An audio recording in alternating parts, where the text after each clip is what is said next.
Hello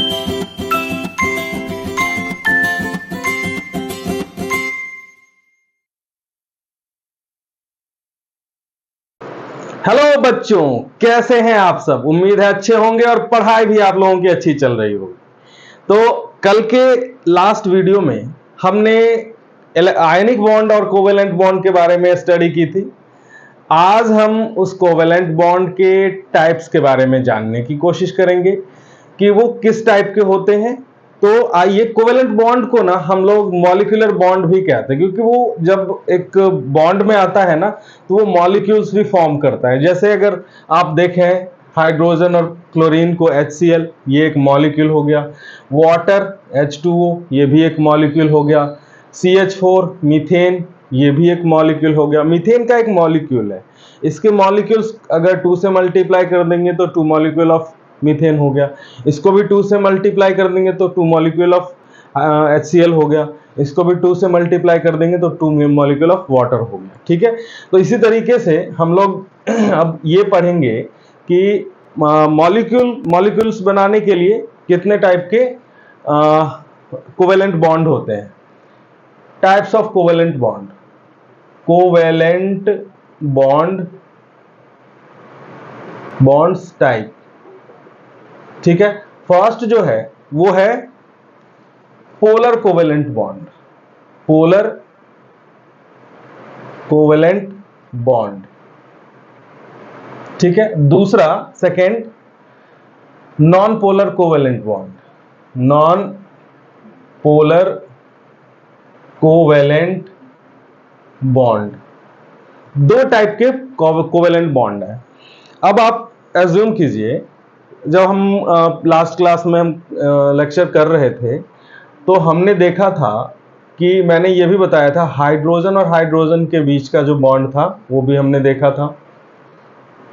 ठीक है, ये मिलके H2 फॉर्म हो गया। ठीक है, क्लोरीन मॉलिक्यूल और क्लोरीन मॉलिक्यूल, इसके पास 7, इसके पास 7, ये इसका होल्ड कर लेता है और ये इसका होल्ड कर लेता है। ठीक है, तो इस तरीके से ये सिंगल इलेक्ट्रॉन की शेयरिंग हो रही है यहाँ पे क्लोरीन। तो ये क्या बन रहा है, Cl2 बन रहा है। ठीक है, बहुत ज्यादा ठीक है मैं बोलता हूँ। तो क्लोरीन का मॉलिक्यूल, ये similar kind of molecule, similar kind of elements, atom से मिलके ये बने हुए हैं। ठीक है, फिर ठीक है बोल रहा हूँ, बहुत बोलता हूँ मैं। इसी तरीके से हमने ये भी देखा था कार्बन और हाइड्रोजन की बॉन्डिंग। ठीक है, यहाँ पे कार्बन और हाइड्रोजन की बॉन्डिंग हमने देखी थी। यहाँ पे एक इलेक्ट्रॉन हाइड्रोजन का, एक इलेक्ट्रॉन हाइड्रोजन का, एक इलेक्ट्रॉन कार्बन का, ये शेयर कर रहा है इससे। यहाँ पे भी एक हाइड्रोजन का, एक कार्बन का, यहाँ पे भी एक हाइड्रोजन का, एक कार्बन का शेयर हो रहा है। और इन सभी इलेक्ट्रॉन्स को कार्बन भी शेयर कर रहा है, उसको भी यूज कर रहा है, वो भी यूज कर रहा है। ठीक है, तो ये जो शेयरिंग हमने देखी थी, ये डिफरेंट एलिमेंट्स की शेयरिंग का बॉन्ड हमने देखा था। ये डिफरेंट एलिमेंट के कोवेलेंट बॉन्ड हमने देखे थे। यहाँ पे सिमिलैरिटी है, दोनों जो एलिमेंट है वो सेम है। यहाँ पे हाइड्रोजन है, यहाँ पे क्लोरीन है। तो ऐसे जो बॉन्ड होंगे, ये भी कोवेलेंट बॉन्ड है, ये भी कोवेलेंट बॉन्ड है। लेकिन ये वाले जो कोवेलेंट बॉन्ड होंगे, ये पोलर कोवेलेंट बॉन्ड होंगे, क्योंकि इनमें जो इलेक्ट्रोनेगेटिविटी डिफरेंस है काफी ज्यादा है। इसमें इलेक्ट्रोनेगेटिविटी डिफरेंस काफी ज्यादा है, इसमें इलेक्ट्रोनेगेटिविटी डिफरेंस बिल्कुल नहीं। अगर इसका -1 है तो इसका भी -1 है। दोनों क्लोरीन का -1 है, ये हाइड्रोजन का +1 है तो इस हाइड्रोजन का भी +1 है। तो ऐसे जो कॉम्बिनेशन आपको देखने को मिल रहे हैं कोवेलेंट बॉन्ड में, तो ऐसे covalent bond non polar covalent bond कहलाते हैं। These are non polar covalent bond. ठीक है, ये है पोलर कोवेलेंट बॉन्ड, जिसमें 2 डिफरेंट टाइप के एलिमेंट्स आपस में शेयरिंग करते हैं। वन सिंगल ही शेयर कर रहा है। ये ध्यान रखना है कि पोलर के लिए जो इलेक्ट्रोनेगेटिविटी डिफरेंस होना चाहिए वो ज़्यादा होना चाहिए, मैक्सिमम होना चाहिए। ठीक है, मैक्सिमम होना चाहिए तभी। अच्छा, अब हम ये बात करते हैं, जैसे हमने आयनिक बॉन्ड के कंडीशन को समझा था कि आयनिक बॉन्ड किन कंडीशंस को लेके वो बॉन्ड बनाता है, उसी तरीके से कोवेलेंट बॉन्ड भी कुछ कंडीशंस को फॉलो करता है। ठीक है, नेगेटिव वाला क्या होता है, एक बार फिर से बता। वही बता रहा हूं मैं। ठीक है, तो सबसे पहला जो कोवेलेंट बॉन्ड बनाने का जो कैरेक्टर है, कैरेक्टरिस्टिक है, उसके लिए जो रिक्वायरमेंट है वो ये है, फर्स्ट रिक्वायरमेंट ये है, जब कोवेलेंट बॉन्ड इसके पास क्या होने चाहिए, 4 और more electrons in valence shell. तो या तो 4 इलेक्ट्रॉन होने चाहिए या 4 से ज्यादा इलेक्ट्रॉन होने चाहिए उसके वैलेंस शेल में, तभी ये कोवेलेंट बॉन्ड बनाएगा, नहीं तो आयनिक बॉन्ड बना लेगा। ठीक है, दूसरा क्या है, सेकेंड ये कह रहा है दे शुड हैव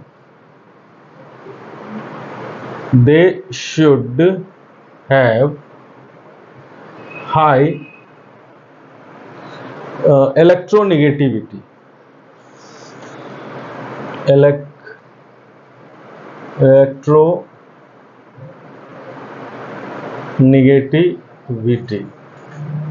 इलेक्ट्रोनेगेटिविटी क्या होना चाहिए, हाई होना चाहिए। Electronegativity should be high. Electronegativity high नहीं होगी तो वो क्या होगा, फिर वो कंबाइन नहीं करेगा, कोवेलेंट बॉन्ड नहीं बनाएगा। ठीक है, तो इलेक्ट्रोनेगेटिविटी बहुत हाई होनी चाहिए। थर्ड कंडीशन ये कह रहा है दे शुड हैव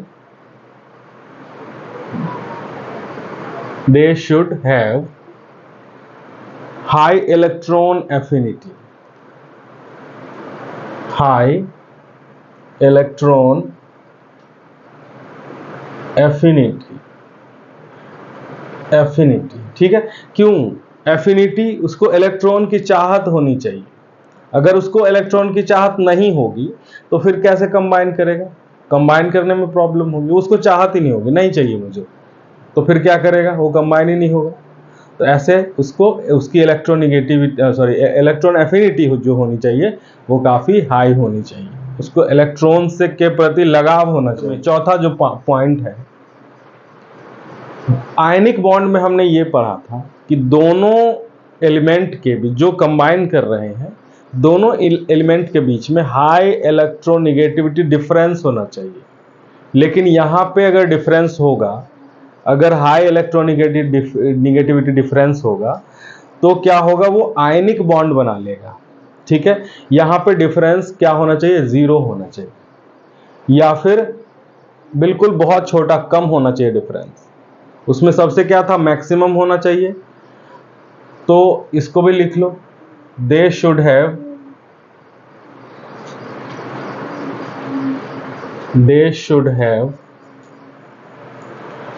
0 इलेक्ट्रोनेगेटिविटी।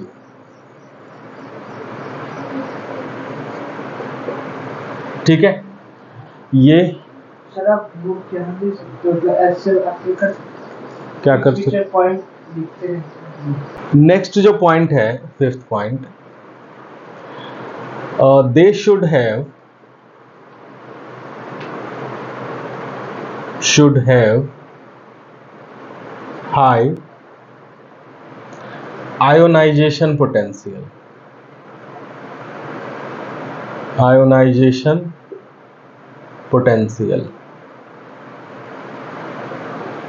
ये क्यों होना चाहिए हाई? अगर आयोनाइजेशन पोटेंशियल हाई नहीं होगा तो वो इजीली आयोनाइज हो जाएगा, और जब आयोनाइज हो जाएगा तो आयनिक बॉन्ड बनाएगा ना, वो कोवेलेंट बॉन्ड नहीं बनाएगा। तो इसलिए जो स्पीसीज हैं उसके आयोनाइजेशन पोटेंशियल हाई होने चाहिए, मतलब इजीली वो आयोनाइज नहीं होने चाहिए, तब जाके ये कोवेलेंट बॉन्ड बनेगा। ठीक है, ये पोलर और नॉन पोलर ये सब क्लियर हो गया आपको।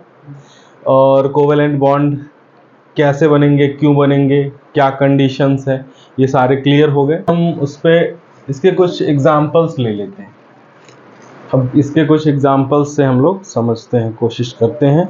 जैसे सबसे पहला एग्जाम्पल है हाइड्रोजन मॉलिक्यूल का, फिर दूसरा एग्जाम्पल ले लेते हैं क्लोरीन मॉलिक्यूल का, तीसरा एग्जाम्पल ले लेते हैं नाइट्रोजन मॉलिक्यूल का, ठीक है।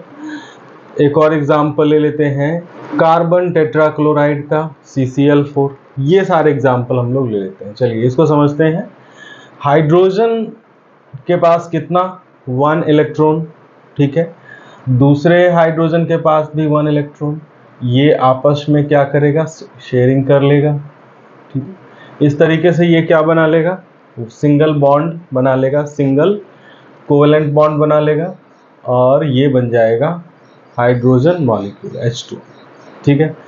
उसके बाद ये क्लोरीन, क्लोरीन के आउटर शेल में 7 इलेक्ट्रॉन होते हैं, ठीक है। और दूसरे क्लोरीन के पास भी कितना होगा, 7 होगा। ये क्लोरीन इसका वाला शेयर कर लेगा और ये वाला क्लोरीन इसका शेयर कर लेगा। तो यहाँ पे भी सिंगल बॉन्ड बनता हुआ दिखाई दे रहा है, ये भी सिंगल बॉन्ड बना के ये Cl2 में आ जाता है। अब नाइट्रोजन का भी देख लेते हैं। नाइट्रोजन के आउटर शेल में कितने होते हैं, नाइट्रोजन के आउटर शेल में 5 होते हैं, ठीक है। एक इधर ले लेते हैं, एक इधर, और 3 इधर ले लेते हैं। तो नाइट्रोजन, दूसरा नाइट्रोजन भी इस तरीके से, नहीं ऐसे नहीं, ऐसे ठीक नहीं है। चलो नाइट्रोजन मॉलिक्यूल के ना, नाइट्रोजन मॉलिक्यूल का भी देख लेते हैं।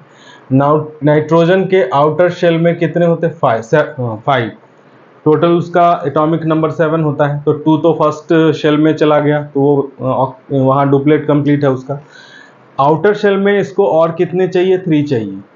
तो ये क्या करता है, दूसरे नाइट्रोजन का भी 3 इलेक्ट्रॉन को ये भी शेयर कर लेता है और दूसरा वाला नाइट्रोजन भी शेयर कर लेता है। इस तरीके से ये जो बनाता है ना, ये ट्रिपल बॉन्ड बनाता है, ट्रिपल कोवेलेंट बॉन्ड बनाता है, और ये मॉलिक्यूल हो जाता है नाइट्रोजन N2 मॉलिक्यूल। अब हम बात करते हैं कार्बन टेट्राक्लोराइड की। कार्बन, इसके पास कार्बन टेट्रावेलेंट है, इसके पास 4 इस तरीके से अरेंज कर लिया हमने। एक क्लोरीन, थोड़ा सा इसको ना स्पेस में बनाते हैं, इसको यहाँ बनाते हैं, ठीक है। कार्बन, उसके वो टेट्रावेलेंट है, ठीक है, इस तरीके से हमने अरेंज कर लिया। और क्लोरीन, क्लोरीन क्या है, उसके आउटर शेल में 7 है। कार्बन का हम लोग क्रॉस ले लेते हैं और क्लोरीन का डॉट ले लेते हैं, ठीक है। एक कार्बन इधर भी, एक क्लोरीन इधर भी ले लेते हैं,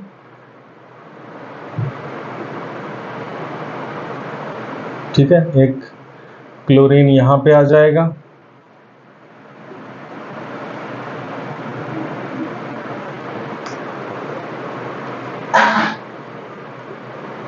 एक क्लोरीन यहाँ पे आ जाएगा, ठीक है। अब ये इसका एक इलेक्ट्रॉन लेके शेयर कर लिया, तो इसका ऑक्टेट फुलफिल हो गया, 8 कंप्लीट हो गया इसका।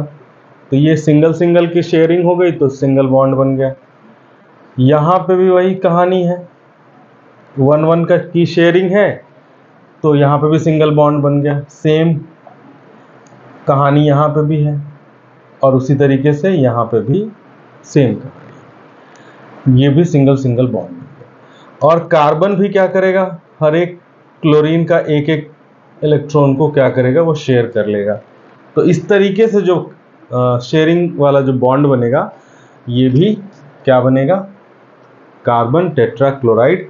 और इसको हम लोग ऐसे लिख लेते हैं CCl4, single single covalent bond बन रहा है। ये इसमें क्या था, सेम सिमिलर स्पीसीज थे, इसमें स्पीसीज क्या है, डिफरेंट है। हाँ, कार्बन के साथ क्लोरीन, 4 क्लोरीन है, लेकिन ये जो सेंट्रल एटम है ये कार्बन है, तो ये स्पीसीज क्या हो जाएगा, दोनों स्पीसीज अलग है, डिफरेंट है। तो ये जो मॉलिक्यूल होगा ये होगा पोलर, ठीक है, सिमिलर वाली। और ये होंगे नॉन पोलर, ठीक है। पोलर और नॉन पोलर में डिफरेंस समझ में आ गया। और इलेक्ट्रोवैलेंट में होता है आयोनिक बॉन्ड में। हाँ, जिसमें पोल्स होते हैं, जिसमें आयनाइज हो जाता है, जिसमें आयनाइज हो जाता है। एक बार बता सकते हो? डिफरेंट एलिमेंट्स अगर आपस में कंबाइन हो रहे तो पोलर हुआ, और ना जो टू डिफरेंट नहीं है, सिमिलर है, तो वो नॉन पोलर हुआ। इलेक्ट्रोवैलेंसी क्या होता है? वही है ना, इलेक्ट्रोवैलेंसी कितने, जैसे हाइड्रोजन की इलेक्ट्रोवैलेंसी 1 है, एक इलेक्ट्रॉन वो शेयर कर रहा है, डोनेट कर रहा है, तो जितना वो डोनेट कर देगा वो उसकी इलेक्ट्रोवैलेंसी होती है। तो चलो कुछ कार्बन और हाइड्रोजन वाले एलिमेंट्स को, मॉलिक्यूल्स को हम लोग देख लेते हैं। तो सेम टाइप का 2 कार्बन रूट वाले, जिसके सभी के कार्बन का नंबर कितना है, 2 है, 2 कार्बन के सभी एटम हैं, 2 कार्बन एटम के सभी मॉलिक्यूल्स हैं। इथेन हो गया, इथीन हो गया और इथाइन हो गया। आइए इन तीनों के स्ट्रक्चर को समझते हैं, कैसे ये स्ट्रक्चर बनाता है। कार्बन, यहाँ पे हाइड्रोजन, एक हाइड्रोजन यहाँ, एक हाइड्रोजन यहाँ। हम इस लाइन से ना सिंगल बॉन्ड को दिखा सकते हैं, इस लाइन से, सिंगल लाइन से हम लोग सिंगल बॉन्ड को दिखाते हैं। उसके बीच में कार्बन और कार्बन के बीच में क्या क्या बन रहा है, सिंगल बॉन्ड बन रहा है, ठीक है। तो ये क्या हो गया, ये भी हो गया, यहाँ पे 2 कार्बन और 6 हाइड्रोजन, तो ये बन गया इथेन, इथेन, ठीक है। अब दूसरा जो देख रहे हैं C2H4, C2H4 में क्या होगा, कार्बन और कार्बन के बीच में डबल बॉन्ड एक देखने को मिलेगा, और एक हाइड्रोजन यहाँ, एक हाइड्रोजन यहाँ, एक हाइड्रोजन इधर, एक हाइड्रोजन इधर, ठीक है। तो इस तरीके से ये क्या हो गया, इथीन हो गया, इथीन। इसके बीच में एक डबल बॉन्ड है, यहाँ पे डबल लाइन का मतलब है कि डबल बॉन्ड। आइए इसको समझते हैं। C2H2, यहाँ कार्बन और कार्बन के बीच में ना ट्रिपल बॉन्ड बनेगा, और हाइड्रोजन, एक एक हाइड्रोजन दोनों कार्बन से जुड़ जाएंगे, तो इस तरीके से ये क्या हो जाएगा, इथाइन। अब इसको, ये जो ग्रुप है, ये है, इस ग्रुप को कहते हैं एल्केन। इसका जनरल फॉर्मूला होता है CnH2n+2। इस पे सेट कीजिएगा तो ये सेट हो जाएगा, C2H2n, तो 2n इंटू 2 4 + 2, तो 6, 2H6 हो गया। उसी तरीके से इथीन की अगर बात करें, इथीन की बात करें, तो यहाँ इसका जो जनरल फॉर्मूला होगा CnH2n, सिर्फ CnH2n, ठीक है। इसको क्या बोलते हैं, एल्कीन, इसको क्या बोलते हैं, एल्कीन। और इसको क्या बोलेंगे, इसका जनरल फॉर्मूला CnH2n-2, इसको क्या बोलेंगे, एल्काइन, ठीक है। तो ये चीजें इस तरीके से कार्बन के डिफरेंट मॉलिक्यूल्स हम लोग बना सकते हैं, डिफरेंट ग्रुप के मॉलिक्यूल्स हम लोग बना सकते हैं, एल्केन, एल्कीन और एल्काइन। ये लोग को मेन, इन लोग के पास प्रॉपर हाइड्रोजन का बॉन्ड नहीं मिला, तो इसलिए ये लोग अपने आप ही में, यहाँ पे हाइड्रोजन की कमी है, यहाँ पे भी हाइड्रोजन की कमी है। अच्छा, जो अल्कली मेटल का जो ग्रुप है वो ऐसे ही बनता है, मतलब अल्कली मेटल है ना, अर्थ अल्कली मेटल, अल्कली मेटल, तो वो दोनों भी इसी के नाम पे पड़ा है। नहीं, हम ये देखेंगे कि वाटर मॉलिक्यूल कैसे फॉर्म होता है, ठीक है। अब हम ये देखेंगे वाटर का क्या फॉर्मूला होता है, H2O, ठीक है। तो इसके मॉलिक्यूल कैसे फॉर्म होते हैं, ऑक्सीजन का एटॉमिक नंबर कितना होता है, 8, ठीक है, तो इसके पास कितने इलेक्ट्रॉन्स आउटर शेल में है? इसके पास 6 इलेक्ट्रॉन्स है आउटर शेल में, ठीक है, यहां पे। और एक हाइड्रोजन, उसका दूसरा हाइड्रोजन इधर, ये क्या करेगा, ये आपस में शेयरिंग कर लेगा, ठीक है, ये शेयरिंग कर लेगा, तो हाइड्रोजन ऐसे कंबाइन हो जाएगा ऑक्सीजन से, और ये पूरा ऑक्सीजन भी इसके साथ शेयरिंग कर लेगा। तो इस तरीके से ये जो मॉलिक्यूल बनेगा H2O बनेगा, ठीक है। अब हम पढ़ते हैं अमोनिया। अमोनिया का कॉम्बिनेशन कैसे होता है, अमोनिया में कैसे बॉन्ड बनता है, उसका स्ट्रक्चर क्या है। तो नाइट्रोजन, उसके आउटर शेल में कितने हैं? 5 हैं।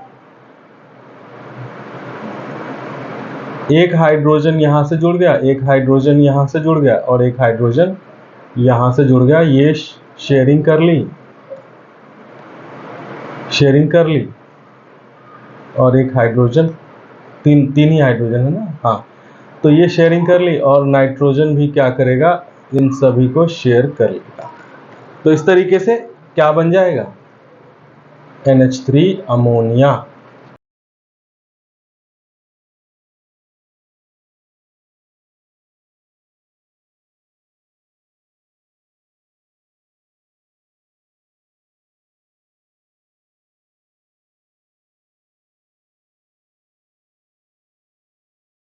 जैसे वाटर क्या है, वाटर कोवेलेंट बॉन्ड है, कोवेलेंट बॉन्ड के साथ बनता है। तो इसमें देखा गया कि जैसे हमने इसके अरेंजमेंट की, तो ये अब क्या हुआ, बल्ब ग्लो करना स्टार्ट हो गया, ठीक है।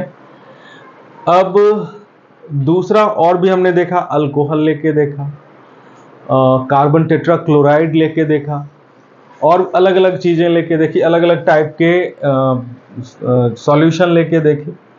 तो जिसमें हमें ये पता चला कि जो पोलर कंपाउंड थे, पोलर सॉल्यूशन थे, तो उसमें ये क्या हुआ, वाटर, उसमें क्या हुआ कि ये बल्ब क्या हुआ, ग्लो हुआ। जिसमें जो पोलर सॉल्वेंट थे या पोलर इलेक्ट्रोलाइट थे, वो क्या हुआ, उसमें ये बल्ब ग्लो हुआ, लेकिन नॉन पोलर में बल्ब ग्लो नहीं हुआ, ठीक है। तो ये ऑब्जर्वेशन कि इलेक्ट्रिसिटी का क्या इफेक्ट पड़ता है पोलर और नॉन पोलर सॉल्वेंट में, या इलेक्ट्रोवेलेंट में तो जितने भी सॉल्वेंट होंगे ना, वो उसके ऊपर इम्पैक्ट पड़ेगा, वो ग्लो करेगा। लेकिन जो कोवेलेंट कंपाउंड है उसमें डिपेंड करेगा कि अगर वो पोलर है तो ग्लो करेगा, और नॉन पोलर है तो ग्लो नहीं करेगा। तो ये ऑब्जर्वेशन से हमें यही पता चलता है। जैसे उसका कोई एलिमेंट होगा इलेक्ट्रिसिटी का, इलेक्ट्रिसिटी हर, जैसे मेटल में, नॉन मेटल में नहीं, इलेक्ट्रिसिटी का, वो तो किसी और के साथ बॉन्ड बना रहा है, तो इलेक्ट्रिसिटी का होगा।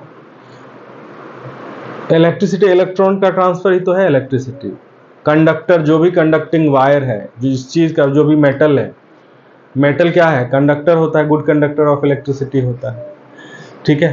तो इलेक्ट्रिसिटी वहीं से तो ट्रांसफर होता है। जैसे अगर मेटल नहीं होता, मेटल की जगह पे हम लकड़ी यूज करते हैं, इसमें तो ट्रांसफर होता है, ये बल्ब ग्लो होता नहीं होता, ये बल्ब ग्लो नहीं होता।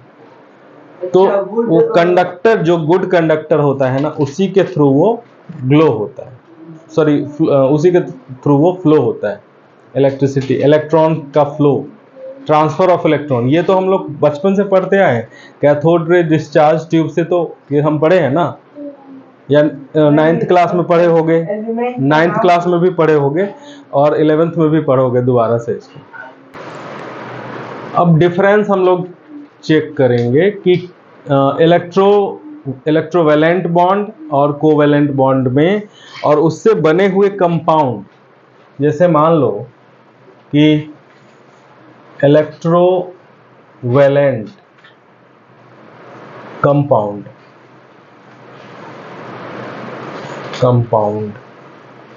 और दूसरी तरफ ले लेते हैं कोवैलेंट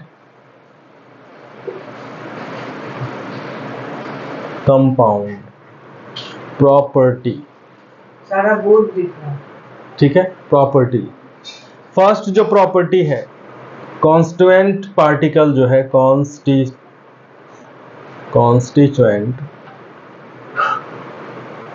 कॉन्स्टिट्यूएंट पार्टिकल जो है इसके आर आयंस। इसके कॉन्स्टिट्यूएंट पार्टिकल्स क्या है? आयंस है। They are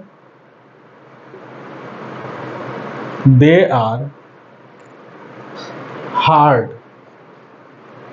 solids.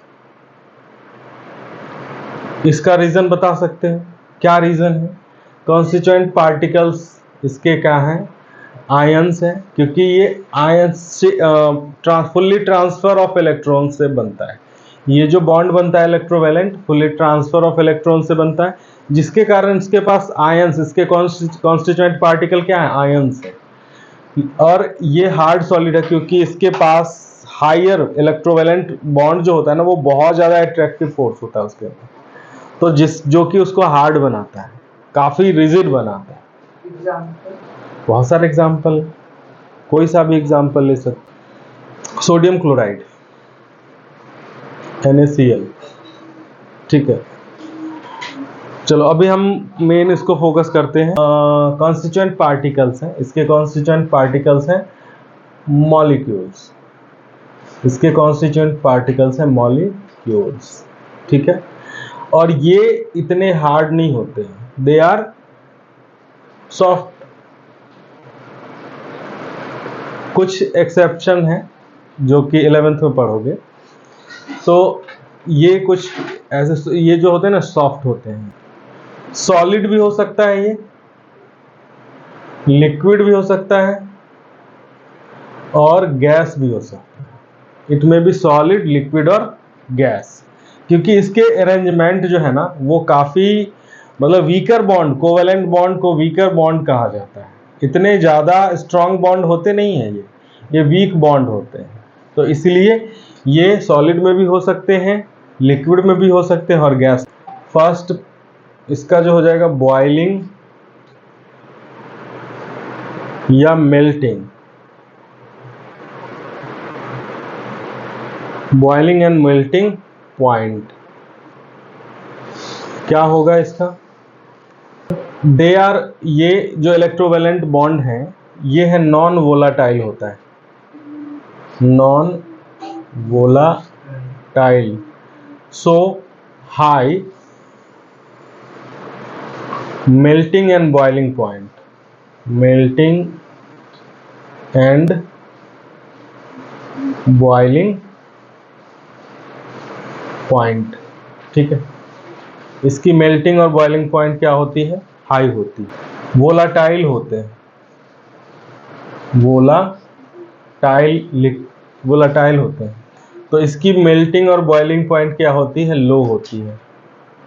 Low melting point and boiling point, इसे समझ में आ जाएगा। MP melting point, boiling point लिखते चलो। इलेक्ट्रिसिटी कंडक्टिंग, इलेक्ट्रिसिटी कंडक्टिविटी,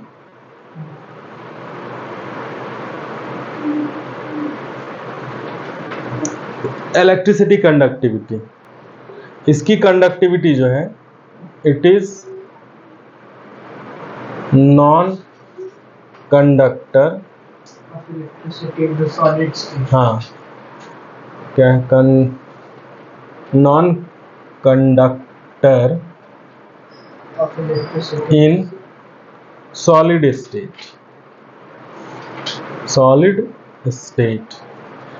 और ये क्यों ऐसा होता है? क्योंकि इसके आयंस यहाँ पे फ्री नहीं होते।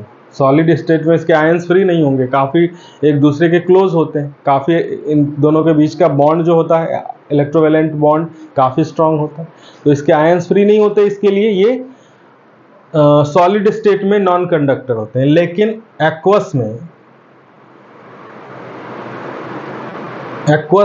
और मोल्टेन स्टेट, तो ये हार्ड कैसे होता है?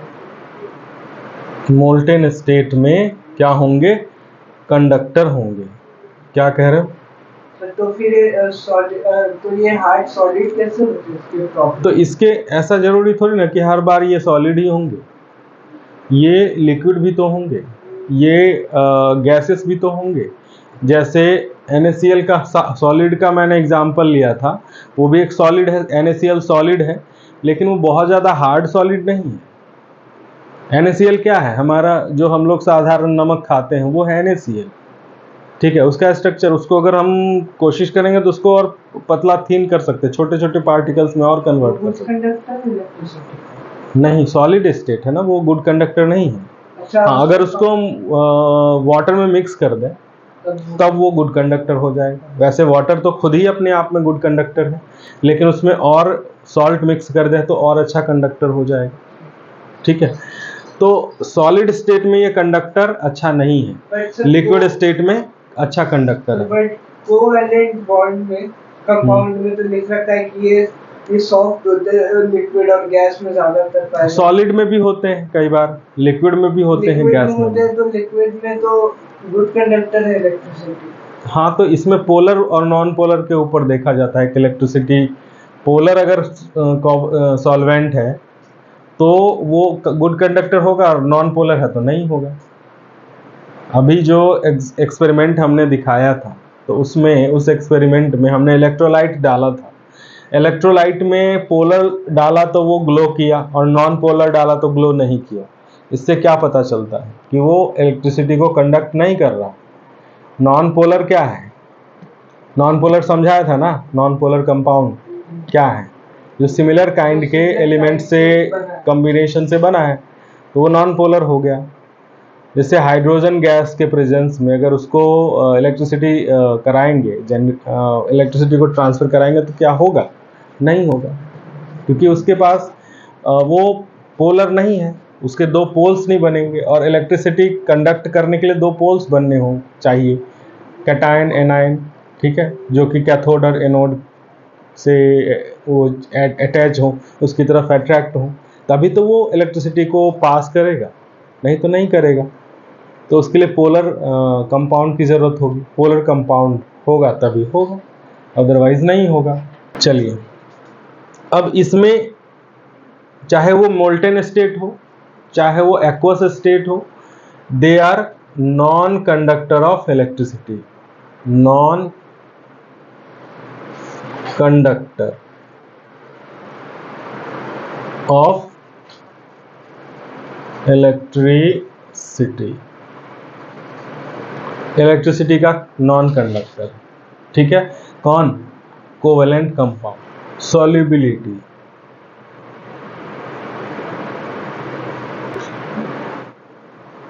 they are soluble in polar compound, polar solvent, they are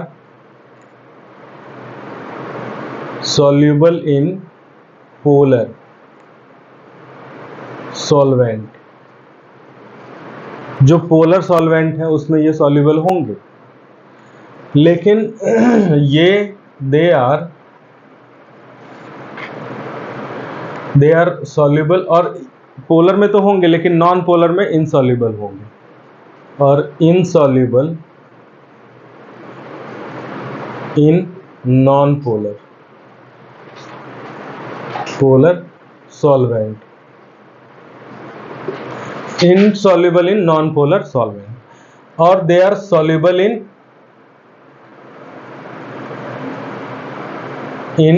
non-polar solvent, or insoluble in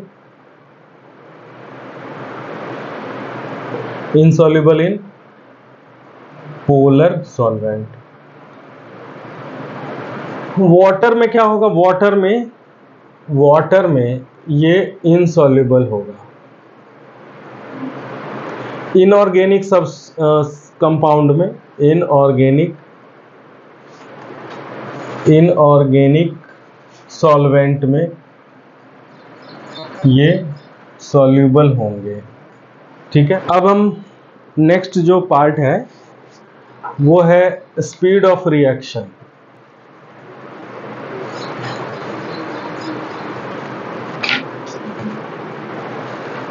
fifth जो है इसका स्पीड क्या होगा, रिएक्शन स्पीड, रिएक्शन स्पीड क्या होगा, वेरी फास्ट। क्या होगा? Very fast. और इसका जो होगा वो होगा slow, slow rate of reaction. ठीक है, तो ये डिफरेंसेस थे इलेक्ट्रोवैलेंट कंपाउंड और कोवैलेंट कंपाउंड के बीच में। चलो इसको मिटा दो। बुक में दे रखा है। हाँ, कोऑर्डिनेट बॉन्ड जब हम पढ़ते हैं आईसीएसई 10th क्लास के टॉपिक में, तो उसमें ये दोनों कंपाउंड ना बहुत इम्पोर्टेंट हो जाता है। इस दोनों कंपाउंड के बारे में हमें पढ़ना है। इसके बाद ये चैप्टर हमारा हो जाता है कंप्लीट। तो हाइड्रोनियम आयन कैसे फॉर्म होता है? जब जैसे कोई भी एसिड जो है ना, जब वो वाटर के साथ डाइल्यूट कंडीशन में आता है, वाटर के साथ डिजॉल्व होता है, तो वो हाइड्रोजन प्लस आयन नहीं देता है, एक्चुअली हाइड्रोनियम आयन देता है। वो कैसे देता है वो समझो। अगर हमारे पास HCl है, ठीक है, हमारे पास क्या है? HCl है, और वो वाटर के प्रेजेंस में क्या होगा? वो हाइड्रोजन प्लस और क्लोरीन माइनस आयनाइज हो जाएगा। ठीक है, अब ये आयन जो है ना, ये वाटर के प्रेजेंस में क्या होगा?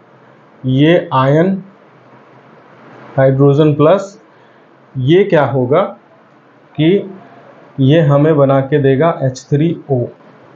ठीक है, ये कैसे बनाएगा ये हम समझते हैं। अब जैसे हाइड्रोजन, 2 हाइड्रोजन और 1 ऑक्सीजन है, तो ऑक्सीजन के पास कितने होते हैं?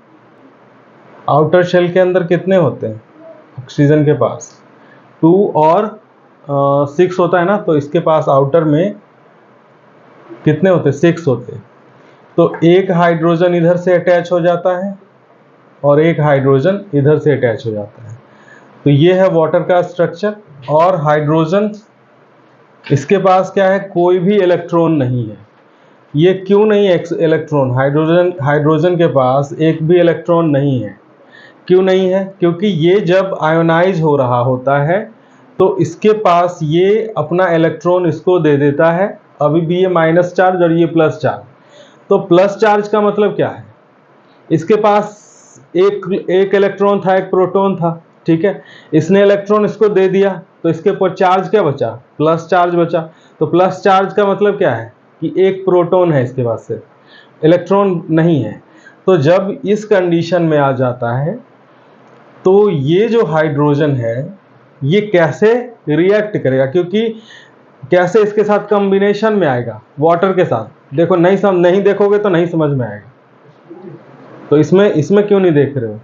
यहाँ अगर नहीं देखोगे तो समझ में नहीं आएगा, ठीक है, और फिर कहोगे कि सर समझ में नहीं।